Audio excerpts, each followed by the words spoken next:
TV पर रामायण देखकर रावण मतलब अरविंद त्रिवेदी बहुत भावुक हुए। क्या? तुझे कैसे पता? हेलो ऐप से।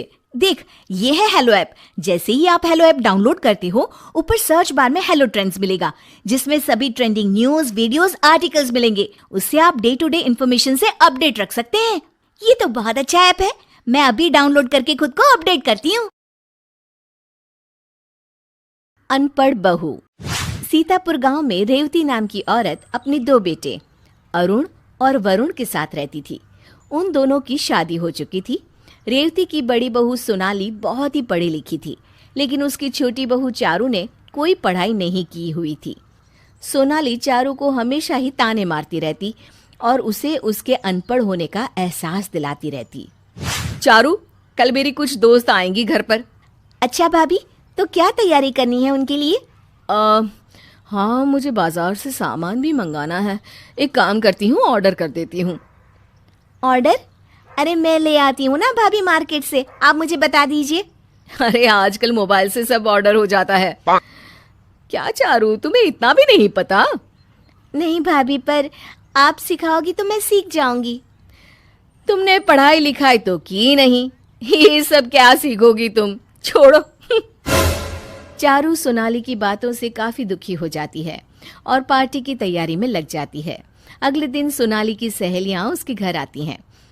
पार्टी चल रही होती है और सोनाली जानबूझकर चारू को अपनी पढ़ी लिखी इंग्लिश बोलने वाली सहेलियों से मिलवाती है।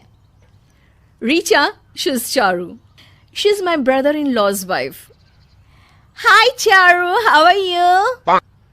चारू को रीचा की बातें समझ नहीं आती, पर वो फिर भी बात करने की कोशिश करती है। मैं fine, you? Yes, I'm good too. So what you doing these days? माफ कीजिएगा, मुझे अंग्रेजी भाषा नहीं आती। Oh, I'm really sorry, Charu.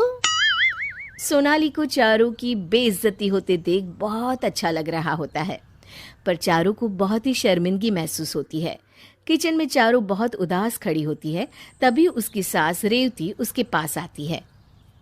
क्या हुआ बहू, तू इतनी उदास क्यों खड़ी है? कुछ नहीं मम्मी जी, वो सोनाली भाभी की पार्टी चल रही है ना बाहर, मुझे समझ ही नहीं आ रहा कि किससे क्या बात करूं। अरे बहू, इसमें समझ ना आने वाली बात क्या है? चलो हम दोनों चलते हैं, इससे तुम्हें बुरा भी नहीं लगेगा।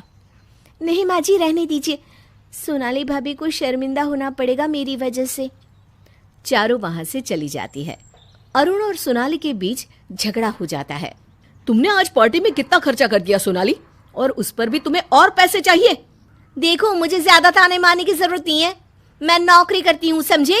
वो तो मेरे पैसे खत्म हो गए हैं, इसलिए तुमसे मांग रही हूँ।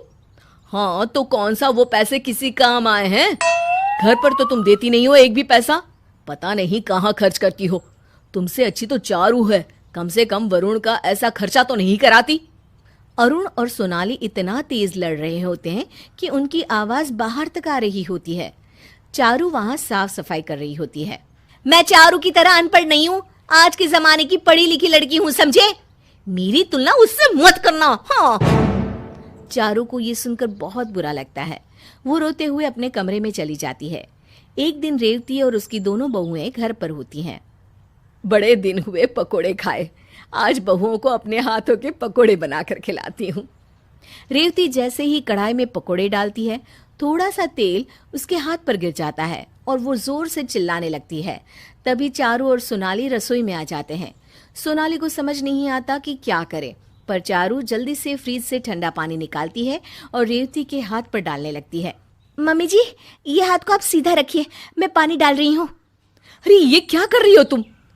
इससे मम्मी जी के हाथ में छाले नहीं पड़ेंगे, और आप ना जल्दी से डॉक्टर को फोन लगाइए।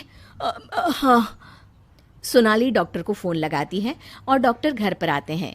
वे रेवती के हाथ पर दवाई लगाते हैं और कुछ दवाई भी लिख कर देते हैं। ये दवाई आप ले आइएगा अभी ही। जी डॉक्टर, आपकी फीस? 2000। मेरे पास तो अभी इतने पैसे नहीं हैं, तुम्हारे पास है क्या सोनाली? नहीं माँ जी, मेरी सैलरी खत्म हो गई है, लेकिन मैं इनके एटीएम से निकाल कर आती हूँ। डॉक्टर, अब 10 मिनट रुक जाइए ना प्लीज। डॉक्टर, ये लीजिए, मेरे पास है। डॉक्टर फीस लेकर चले जाते हैं।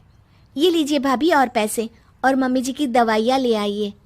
अरे, तेरे पास इतने पैसे थे? हाँ मम्मी जी, ये पैसे मैंने घर खर्च से बचाए थे।